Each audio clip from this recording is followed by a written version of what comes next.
नमस्कार, स्वागत है आप सबका दिन भर की तमाम बड़ी और अहम खबरों के साथ मैं हूं कविंद्र। शुरुआत हेडलाइन से। चीन की चेतावनी पर भारत का सख्त जवाब। गृहमंत्री राजनाथ सिंह की से सीमा विवाद सुलझाने पर जोर। अरुणाचल प्रदेश में बनेगी 54 नई सीमा चौकियां। प्रधानमंत्री नरेंद्र मोदी ने श्रम सुधार के लिए की श्रमेव जयते कार्यक्रम की शुरुआत। इंस्पेक्टर राज का होगा खात्मा। सुप्रीम कोर्ट का चालू खदानों से कोयला निकासी पर रोक से इनकार। आवंटन रद्द होने के बावजूद 31 मार्च तक जारी रहेगा खनन। पूर्वोत्तर के छात्रों से नहीं हो भेदभाव। गृहमंत्री ने कर्नाटक सरकार को दिए जरूरी कदम उठाने के निर्देश। गुड़गांव में 3 छात्रों से भेदभाव की जांच। और काले धन के मुद्दे पर भारत को बड़ी कामयाबी। सूचनाएं मुहैया कराने को तैयार स्विट्जरलैंड।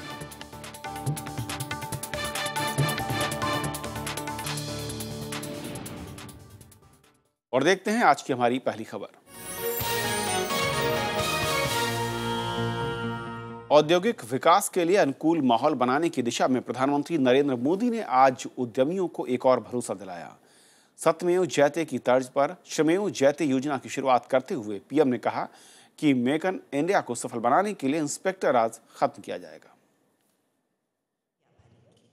श्रम क्षेत्र में पारदर्शिता और औद्योगिक विकास के अच्छे माहौल के लिए प्रधानमंत्री नरेंद्र मोदी ने गुरुवार को कई योजनाएं शुरू की।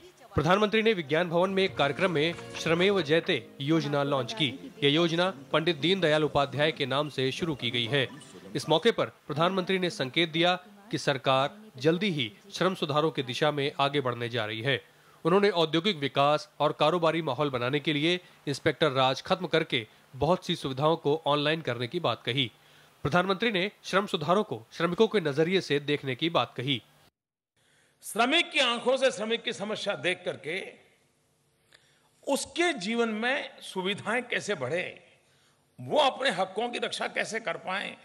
प्रधानमंत्री ने कहा कि श्रम को हम नीचे के पायदान पर रखते हैं और ये नजरिया बदलना होगा। उन्होंने कहा कि हमें मेक इन इंडिया अभियान की सफलता के लिए कारोबार सुगम करना होगा। नरेंद्र मोदी ने कहा कि उद्यमियों के लिए 16 केंद्रीय कानूनों के 16 फॉर्म थे जिन्हें एक एक करके ऑनलाइन भरने का प्रबंध किया गया है। कौशल विकास के लिए इस ठोस योजना में सरकार श्रम सुधारों पर आगे बढ़ेगी। उद्योगों से इंस्पेक्टर राज खत्म करेगी। 2017 तक 1 लाख अप्रेंटिस होंगे। एक तो वो तैयार करना है जनरेशन को, नई जनरेशन को जो जॉब क्रिएटर हो, और दूसरी वो जनरेशन हो जो जॉब क्रिएटर नहीं बन सकती है, लेकिन कम से कम लोग उसको जॉब के लिए ढूंढते आ जाएं, इतनी कैपेसिटी वाला वो नौजवान तैयार हो। केंद्र सरकार श्रम सुधारों की दिशा में आगे बढ़ी है और कई योजनाओं को जमीन पर उतार दिया गया है, लेकिन समवर्ती सूची में होने के नाते श्रम संबंधी बहुत सी नीतियां और 40 कानून राज्यों की ओर से लागू हैं, जिनको आसान किए बिना श्रम सुधारों को बहुत प्रभावी बनाना कठिन है। इस नाते केंद्र की कोशिश है कि राज्य भी अग्रणी भूमिका निभाएं। प्रधानमंत्री नरेंद्र मोदी ने श्रम सुधारों की दिशा में एक महत्वपूर्ण पहल की है। साथ ही साथ कौशल विकास के लिए भी कई कदम आगे बढ़ाए हैं, लेकिन देखना है कि राज्य सरकारें इस मसले में कहां तक आगे बढ़ती हैं और क्या महत्वपूर्ण कदम उठाती हैं। कैमरामैन प्रशांतों के साथ अरविंद कुमार सिंह, राज्यसभा टीवी, दिल्ली। प्रधानमंत्री नरेंद्र मोदी ने आज श्रमेव जयते योजना का शुभारंभ किया है और कहा जा रहा है कि इसके जरिए न सिर्फ उद्यमियों बल्कि श्रमिकों के लिहाज से भी एक बड़ा बदलाव आने वाला है। इस पर और बातचीत करेंगे। हमारे साथ मौजूद हैं मीनाक्षी लेखी, बीजेपी की प्रवक्ता और सांसद हैं। मीनाक्षी, स्वागत है आपका। सबसे पहले तो अगर श्रमेव जयते योजना को देखें, किस तरीके से एक बड़े बदलाव का आधार ये बनने जा रही है? देखिए, एक बहुत छोटा सा विषय है, देखने में छोटा है लेकिन बहुत ही महत्वपूर्ण विषय है कि अगर कोई भी कार्यकर्ता काम करते करते अपनी नौकरी बदलता है और एक नौकरी से दूसरे में जाता है, तो उसको अपना ईपीएफ के लिए नंबर बदलना पड़ता है हर बार। और एक व्यक्ति अपने जीवन काल में 8 से 10 नौकरियां बदल सकता है, 4 से 6 बदल सकता है, और यानी इतनी बार उसको समस्या आएगी अपना अकाउंट नंबर बदलने की। तो सुनने में बहुत छोटी बात दिखाई देती है, लेकिन जब इस छोटी बात पर काम होता है तो ये बहुत बड़ा काम हो जाता है। और इस प्रकार से एक यूनिक नंबर, लेबर नंबर जो है LIN, लेबर आइडेंटिफिकेशन नंबर जो है वो कॉमन रहने वाला है, अकाउंट कॉमन रहने वाला है। जी। आप भले ही कितने भी जॉब्स बदलें, और इसी प्रकार से नेशनल इंफॉर्मेटिक्स सेंटर रहे कि नेशनल इंफॉर्मेटिक्स सेंटर के पास पूरे देश की जो है कहाँ कहाँ कौन कौन लोग किस किस स्किल के लिए तैयार हैं और किस किस को नौकरी कहाँ कहाँ चाहिए। तो नेशनल इंफॉर्मेटिक्स सेंटर की भी एक बहुत महत्वपूर्ण रोल है, जो देखने में छोटा है लेकिन बहुत ज़्यादा महत्वपूर्ण है। मान लीजिए आपको आईटी के लिए काम करने वाले लोग चाहिए। अब ये पूरी दुनिया जानती है कि आईटी पढ़ाया चाहे सब जगह जाता है, इंजीनियर से लेके हार्डवेयर टेक्नीशियन सब पूरे देश भर में पैदा होते हैं, लेकिन शायद इसकी जो खपत है वो कर्नाटका में अधिक है, क्योंकि बैंगलोर किसी ना किसी कारण की वजह से आईटी हब बना हुआ है।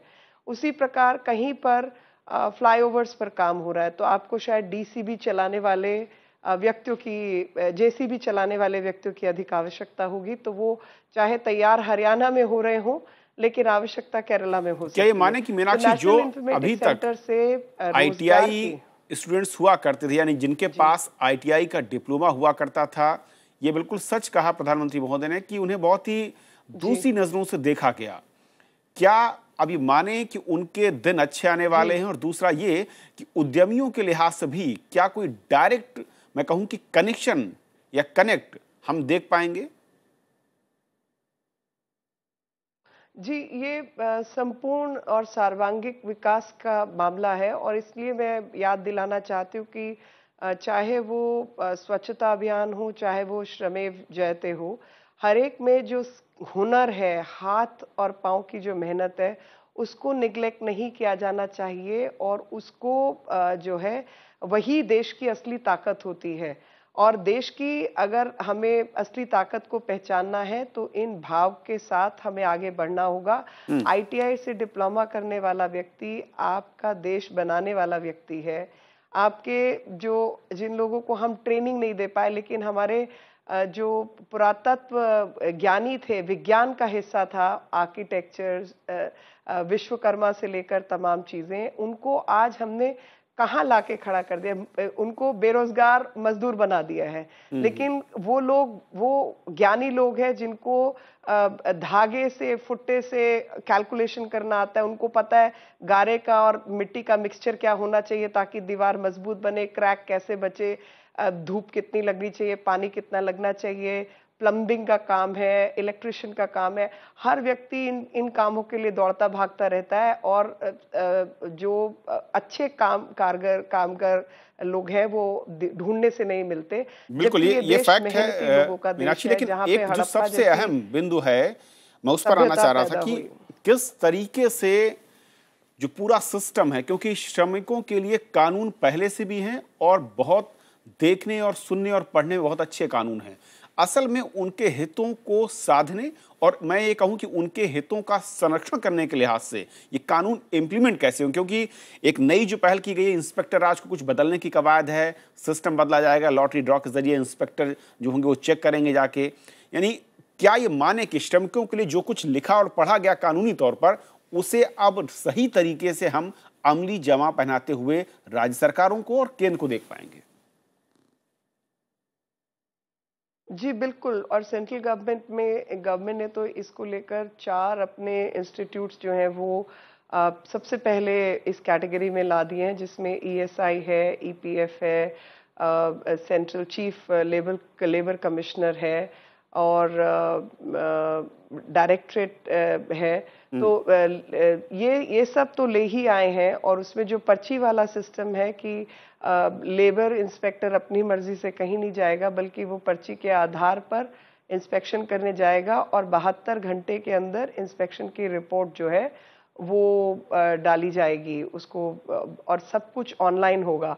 तो जो ऑनलाइन का मतलब है कि मेरे यहाँ पर अगर कोई आ रहा है, जा रहा है, या कोई इंस्पेक्शन हो रहा है, तो क्या मेरे खिलाफ लिखा गया या क्या मेरे पक्ष में लिखा गया, वो भी, उसकी भी उपलब्धि मेरे पास है, और अपने जो बात मैं कहना चाहती हूँ और अपना पक्ष जो है वो भी सामने रख सकती हूँ।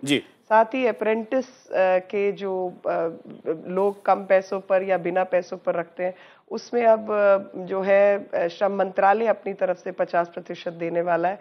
तो मुझे तो बहुत खुशी है, क्योंकि स्किल के जितने हम लोग कार्यक्रम छोटे लेवल पर चलाने की कोशिश कर रहे हैं और कुछ अच्छे इंस्टीट्यूट्स बनाने की कोशिश कर रहे हैं, तो उन सब में ये सब लाभकारी होगा। और मीनाक्षी, बिल्कुल ये लाभकारी हो सकता है, जैसे मैंने पहले भी कहा, दो लोगों के बीच जो गैप कि जो नियम और जिनकी कवायद हो रही है, जो दिशा दिखाई जा रही है, बहुत ही महत्वपूर्ण है, बहुत ही सुखद दिख रही है। देखना बस यही होगा कि कितने व्यवहारिक तौर पर इसे हम लागू कर पा रहे हैं। बहुत बहुत शुक्रिया इस पूरे मसले पर हमसे बातचीत करने के लिए आपका।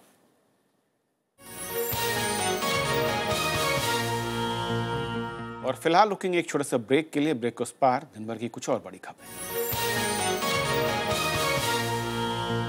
फिलहाल आगे बढ़ते हैं। अरुणाचल प्रदेश में सड़क बनाने की योजना पर चीन की आपत्ति के बाद केंद्रीय गृह मंत्री राजनाथ सिंह ने कहा है कि दोनों देशों के बीच सीमा संबंधी कोई भी मसला बातचीत से हल किया जाना चाहिए। वहीं दिल्ली में आज दोनों ही देशों के बीच सीमा के विवाद को सुलझाने के लिए संयुक्त सचिव स्तर की बातचीत हुई। इस बीच सरकार ने अरुणाचल प्रदेश में चीन सीमा पर चौकसी के लिए आईटीबीपी की 54 और सीमा चौकियां बनाने का फैसला किया।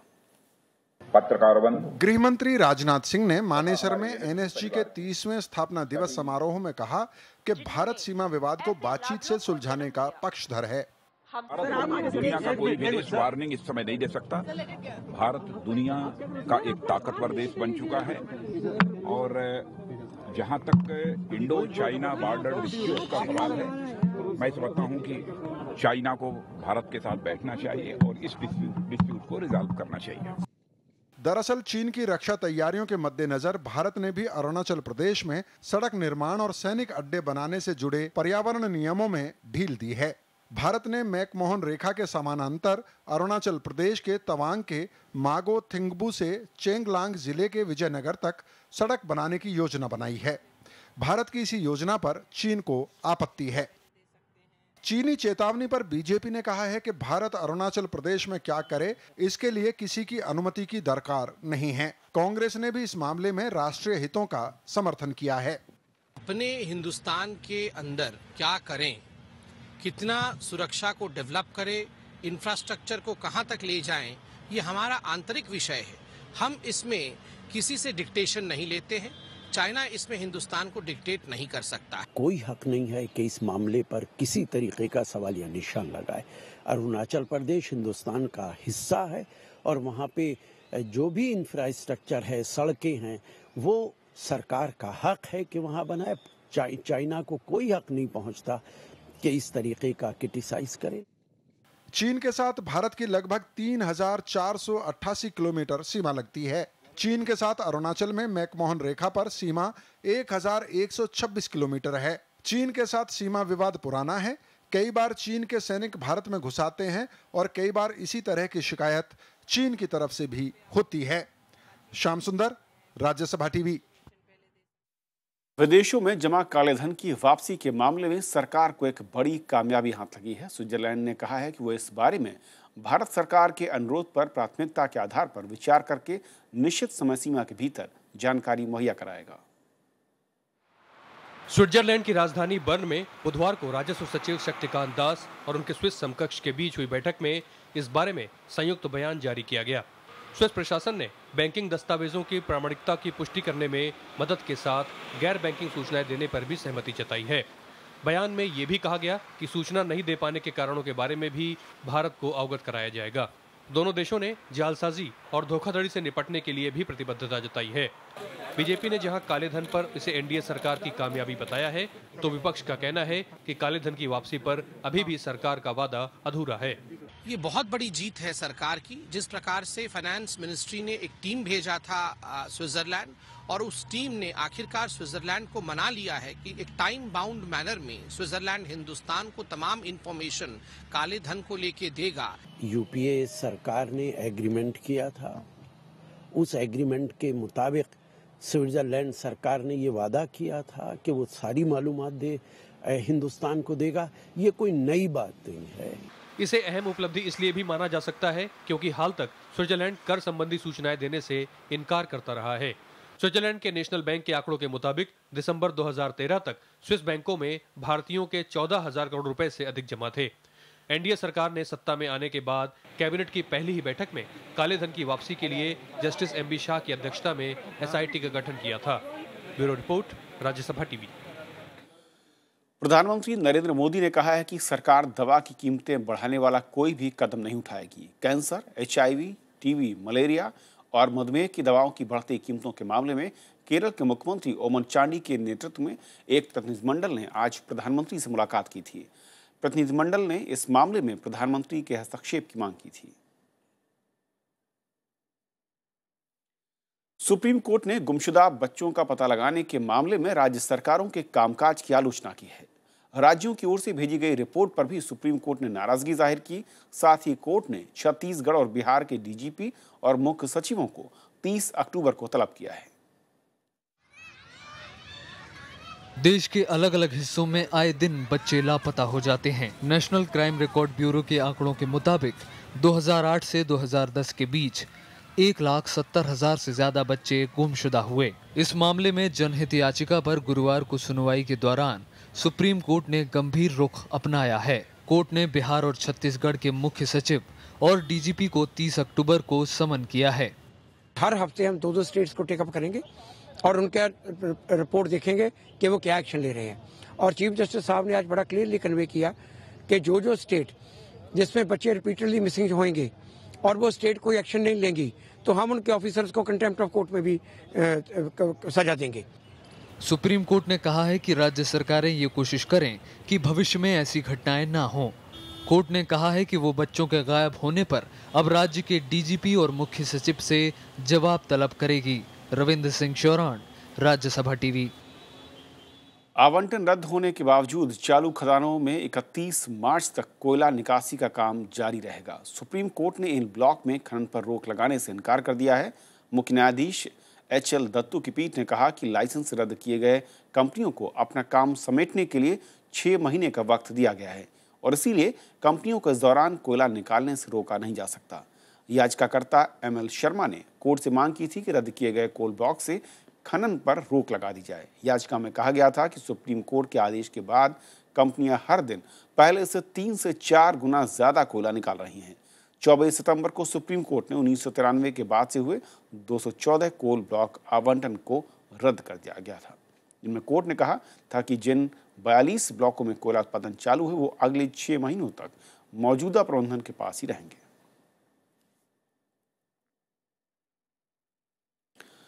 विशेष सरकारी वकील आनंद ग्रोवर ने माना है कि सीबीआई निदेशक रंजीत सिन्हा का 2G के आरोपियों से मिलना गलत है।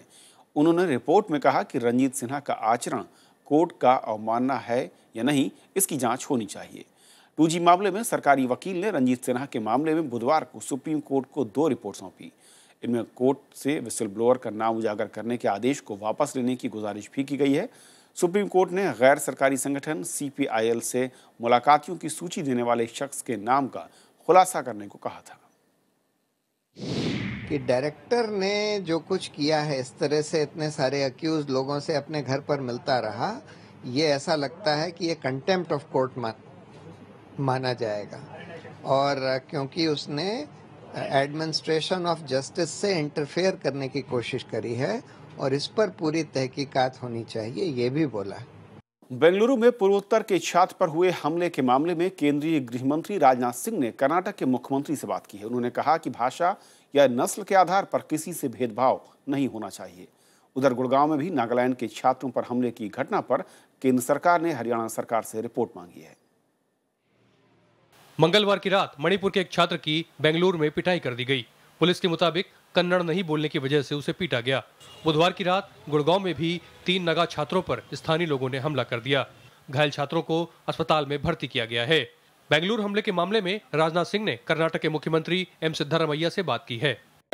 requested the police commissioner to conduct a meeting of representative of northeastern states and assured them that his entire government and police are with them, and 18 people has been arrested so far on this. We are taking very serious and severe action against those people who are culpable. गृह मंत्रालय ने हरियाणा सरकार को गुड़गांव हमले के मामले में भी आरोपियों के खिलाफ तुरंत कार्रवाई करके केंद्र को सूचित करने को कहा है। राजनीतिक दलों ने भी इन हमलों की निंदा की है। और नॉर्थ ईस्ट के जो नौजवान हैं पूरे देश में आते हैं, उनका एक बहुत बड़ा योगदान हमारे देश के लिए है। हमारे लिए एक बहुत बड़ी जिम्मेदारी है कि हम उनको पूरा सम्मान दें, सुरक्षा दें और उनको कभी ऐसा ना लगने दें कि वो हमसे अलग है। इन हमलों के विरोध में दिल्ली में पूर्वोत्तर के छात्रों ने प्रदर्शन भी किया है। इससे पहले भी राजधानी दिल्ली सहित देश के कई शहरों में पूर्वोत्तर के नागरिकों पर हमले की घटनाएं हो चुकी हैं। Bureau report, Rajya Sabha TV. केंद्रीय गृह मंत्री राजनाथ सिंह का कहना है कि आतंकवाद पर नियंत्रण के लिए अंतर्राष्ट्रीय स्तर पर सहयोग की जरूरत है। एनएसजी के 30वें स्थापना दिवस पर गृह मंत्री ने सशस्त्र बलों के वित्तीय अधिकार बढ़ाने की बात कही। हरियाणा के मानेसर में हुए एनएसजी के इस कार्यक्रम का राज्यसभा टीवी ने लाइव प्रसारण भी किया।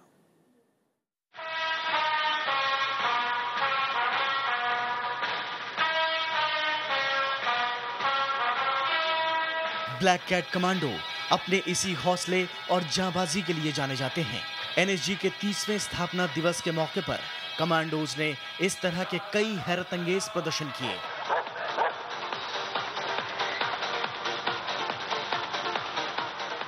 इस मौके पर केंद्रीय गृह मंत्री राजनाथ सिंह ने एनएसजी का मकसद एक बार फिर साफ किया।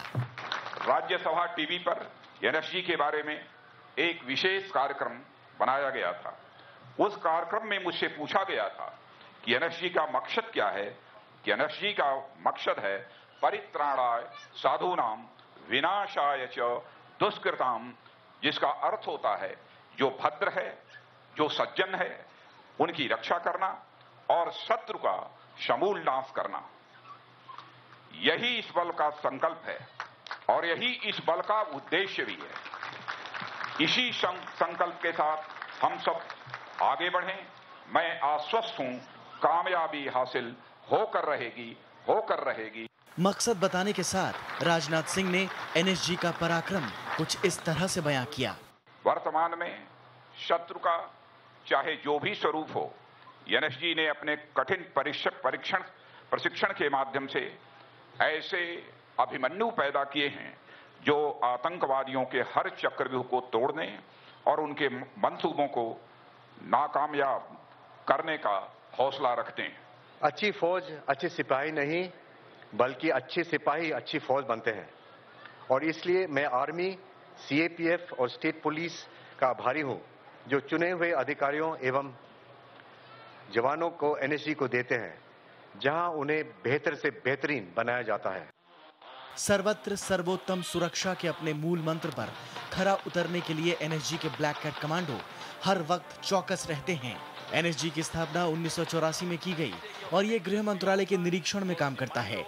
राष्ट्रीय सुरक्षा गार्ड में सेना और अर्धसैनिक बलों में से बेहतरीन जवानों को बेहद मुश्किल ट्रेनिंग के बाद चुना जाता है। Bureau report, Rajya Sabha TV. विज्ञान की दिशा में एक और कदम आगे बढ़ाते हुए भारत ने आज अपना तीसरा दिशा सूचक उपग्रह यानी नेविगेशन सैटेलाइट लॉन्च किया। माना जा रहा है कि इस कदम से भारत ने अमेरिका के ग्लोबल पोजीशनिंग सिस्टम की बराबरी पर आकर देश का खुद का नेविगेशन सिस्टम स्थापित करने की दिशा में एक बड़ी उपलब्धि हासिल की है।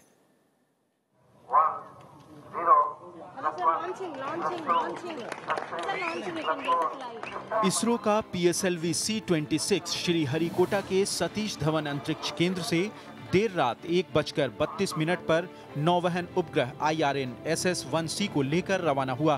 प्रक्षेपण के 20 मिनट बाद IRN-SS-1C को उसकी निर्दिष्ट कक्षा में सफलतापूर्वक स्थापित कर दिया गया। We have achieved it by our own efforts, by our own endeavor, and I'm glad, at least in the area of space, we have emerged as world leaders. करीब 1425 किलो वजनी IRN-SS-1C उपग्रह देश के नेविगेशन सीरीज के 7 उपग्रहों में तीसरा है। इस सीरीज में उपग्रह IRN-SS-1A को 1 जुलाई 2013 और IRN-SS-1B को इस साल 4 अप्रैल को प्रक्षेपित किया जा चुका है। IRN-SS-1C के कामयाब प्रक्षेपण के बाद इसरो चेयरमैन के राधाकृष्णन ने 45 दिनों के भीतर GSLV Mark 3 के प्रक्षेपण की उम्मीद जताई। GSLV Mark 3 इसरो की बड़ी परियोजनाओं में से एक है। Here for the experimental flight of GSLV Mark 3 with an unmanned crew module on board, and this should happen within the next 45 days. Navigational satellite system के 7 उपग्रह को अगले साल के मध्य तक स्थापित करने का लक्ष्य है, जिसके बाद ये पूरी तरह से ऑपरेशनल हो जाएगा। Bureau report, Rajya Sabha TV.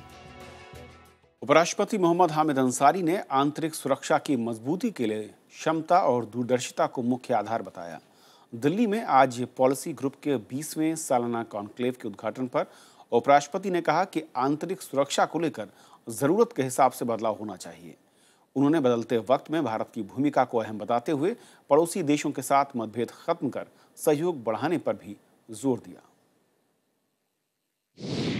Determining factors would be capacity and vision.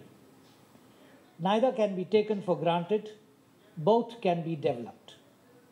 Both require a comprehensive approach to national security that goes beyond but does not exclude the traditional dimensions and attends in adequate measure to the imperatives of non-traditional security. Share बाजार में आज बिकवाली का रुक रहा। Sensex और Nifty 2 महीने के निचले स्तर पर बंद हुए। बीएसई का 30 शेयर वाला सेंसेक्स 350 अंक की गिरावट के साथ 25,999 के स्तर पर बंद हुआ। वहीं एनएसई का 50 शेयर वाला निफ्टी 116 अंक गिरकर 7,748 पर बंद हुआ। डॉलर के मुकाबले रुपए में आज भारी गिरावट दिखी। डॉलर के मुकाबले रुपया 42 पैसे की गिरावट के साथ 61 रुपये 83 पैसे पर बंद हुआ। ये पिछले 7 महीनों में रुपए का सबसे निचला स्तर है। तो खबरों के आज के सफर में इतना ही। नमस्कार।